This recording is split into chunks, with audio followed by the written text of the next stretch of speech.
Dominic Raab, has insisted the UK will not pay the so-called divorce bill to Brussels if we have to leave the EU without a deal in place. I spoke to Jonathan Arnott, independent MEP for the North East of England and a staunch Leave Remainer. I asked him if threatening to withhold payment was a practical idea. Of course it's a practical step to take. I mean, it seems ridiculous, the notion that if we didn't agree any kind of deal with Brussels, that we should then pay them tens of billions of pounds that they are not legally entitled to. Now, you can certainly say that there exists some kind of moral obligation for the UK to pay some kind of divorce bill to cover the moral obligations that we have. Now, the government has agreed a figure that is far, far higher than it should have done for that, but it's done so for whatever reason. Now, having done that, the other side of the coin, this should always have been linked right from the start, must be that, well, if the UK is going far beyond its legal obligations and quite a long way beyond its moral obligations, then certainly in a negotiation you expect something from the other side in return. And it can't be something that in negotiations, that you just give and the other side just takes. It has to be a two-way process. And so, of course, if you don't get a deal from the other side, then you don't give the things that you have offered to give. Now, the divorce bill, as it's being called, that we expect to pay at the moment is around about £39 billion. That is significantly less than some of the figures thrown around right at the start of the negotiations. I think at one point some people were saying as much as £80 billion might be demanded of the UK. What would you think would be the lowest figure to cover the moral obligations that we have? Well, there are certainly arguments in terms of pensions, which are something in the region of 3 to 4 billion.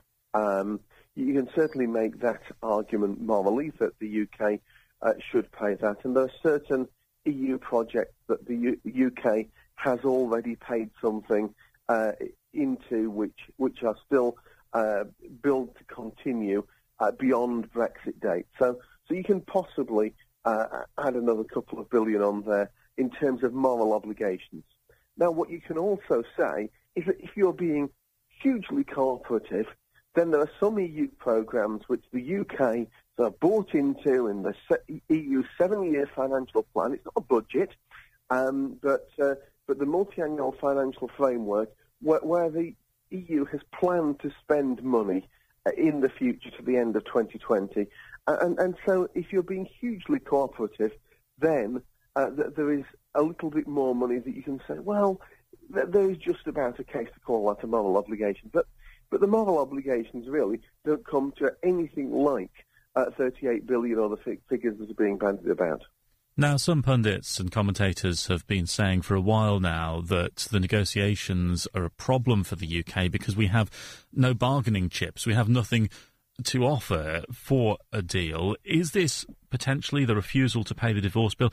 Is this potentially the UK's last and biggest bargaining chip? Well, the UK has gone into these negotiations without using any bargaining chips from the start.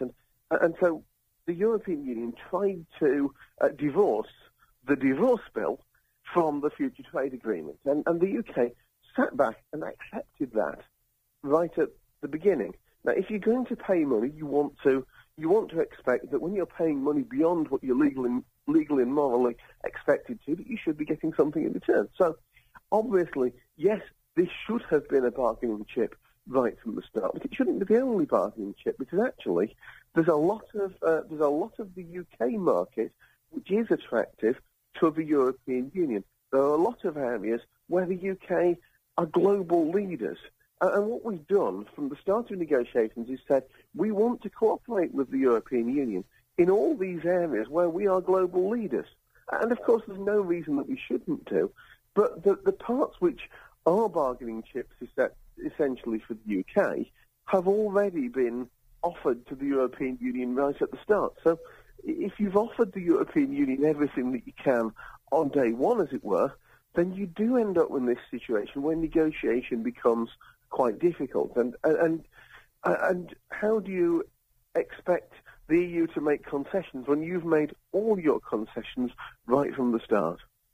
Just finally then, this could be seen as a last-ditch attempt by the UK to try and negotiate a good deal. Is a deal necessarily needed? Should we fear crashing out without a deal? We shouldn't fear a no-deal Brexit.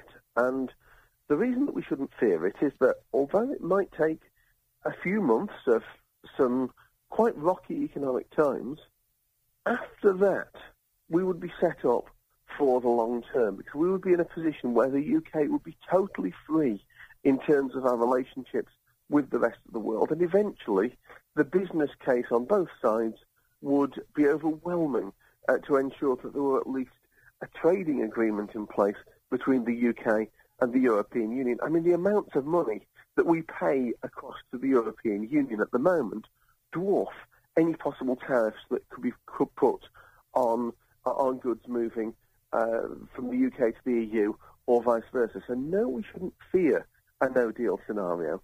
But having said that, the direction that we could be moving in here is to recognise that there's one thing that everybody would prefer to a no-deal, and that is a Canada-style free trade agreement with as much added on in terms of making trade as simple as possible, given that we are the EU's closest neighbours.